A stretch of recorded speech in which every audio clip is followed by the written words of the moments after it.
नमस्कार बच्चों। हिंदी साहित्य सुमन में आपका फिर से स्वागत है। आज बात करते हैं समास की। सबसे पहले समास की परिभाषा। दो पदों को जोड़ने की प्रक्रिया को समास कहते हैं। समस्त पद, दो पदों को जोड़कर जो नवीन शब्द बनता है अथवा दो या दो से अधिक शब्दों के मेल से जो नया शब्द बनता है उसे समस्त पद कहते हैं। इस मेल की प्रक्रिया को समास कहते हैं। समास होने पर बीच की विभक्तियों का लोप हो जाता है। जैसे गंगा का जल का समास हुआ गंगा जल। समास विग्रह, समस्त पद को अलग अलग करके लिखने की प्रक्रिया को समास विग्रह कहते हैं।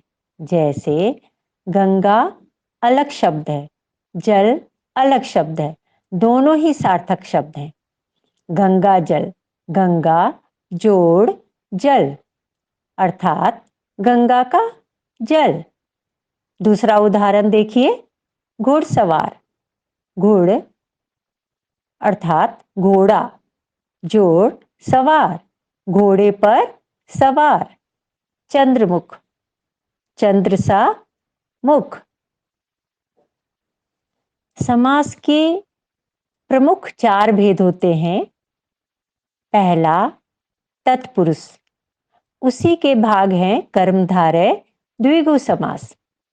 दूसरा अव्ययी भाव समास। तीसरा बहुव्रीहि समास। चौथा द्वंद्व समास। अगर देखा जाए तो 6 होते हैं। अब हम बात करते हैं तत्पुरुष समास की। तत्पुरुष समास सबसे बड़ा होता है क्योंकि इसमें कारक चिन्ह लगे होते हैं।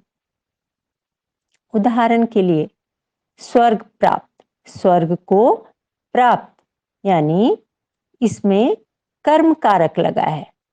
कर्म तत्पुरुष समास। परलोक गमन, परलोक को गमन। करण तत्पुरुष समास। स्वरचित, स्वयं द्वारा रचित। हस्तलिखित, हाथ से लिखा हुआ। संप्रदान तत्पुरुष समास। देशभक्ति, देश के लिए भक्ति। युद्ध भूमि, युद्ध के लिए भूमि। अपादान तत्पुरुष, यह इसमें भी से होता है लेकिन यह अलग होने का अर्थ देता है। जैसे देश निकाला, देश से निकाला।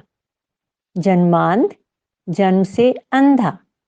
भयभीत, भय से भीत। आपने देखा होगा सब में अलग है। देश निकाला अर्थात उसको देश से निकाल दिया। जन्मांध वह जन्म से ही अंधा है। भयभीत वह भयभीत है, डर गया है। दूसरा देखेंगे संबंध तत्पुरुष समास। इस समास में का, के, की लगता है। जैसे देशवासी, देश का वासी। लोकसभा, लोक की सभा। सेना नायक, सेना का नायक। अब चलते हैं अधिकरण तत्पुरुष समास की ओर। अधिकरण तत्पुरुष समास में या पर का लोप हो जाता है। उदाहरण देखिए, स्नेहमग्न, स्नेह में मग्न। विद्या प्रवीण, विद्या में प्रवीण। ध्यान मग्न, ध्यान में मग्न। व्यवहार निपुण, व्यवहार में निपुण। आप बीती, आप पर बीती। कई बार समास के बीच से कई शब्द लुप्त हो जाते हैं। जैसे बैलगाड़ी, बैलों से खींची जाने वाली गाड़ी।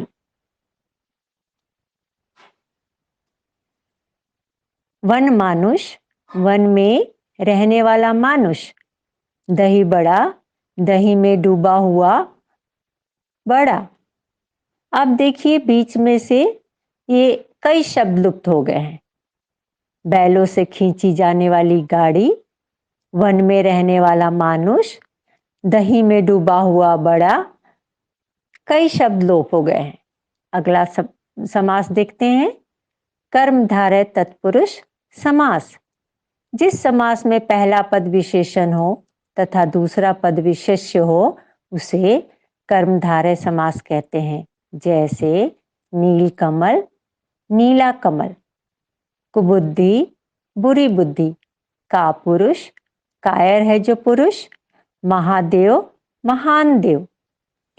इसमें एक पद विशेषण होता है जिससे विशेष्य की तुलना होती है। कुछ कर्मधारय समास में किसी व्यक्ति या वस्तु की तुलना किसी दूसरे व्यक्ति या वस्तु से की जाए उस पद में समान या रूपी लगता है। उदाहरण, कमल नयन, कमल के समान नयन। उसका नयन कैसा है? कमल के समान है। चरण कमल, कमल के समान चरण। उनका चरण इतना सुंदर है कि वह कमल के समान दिखता है।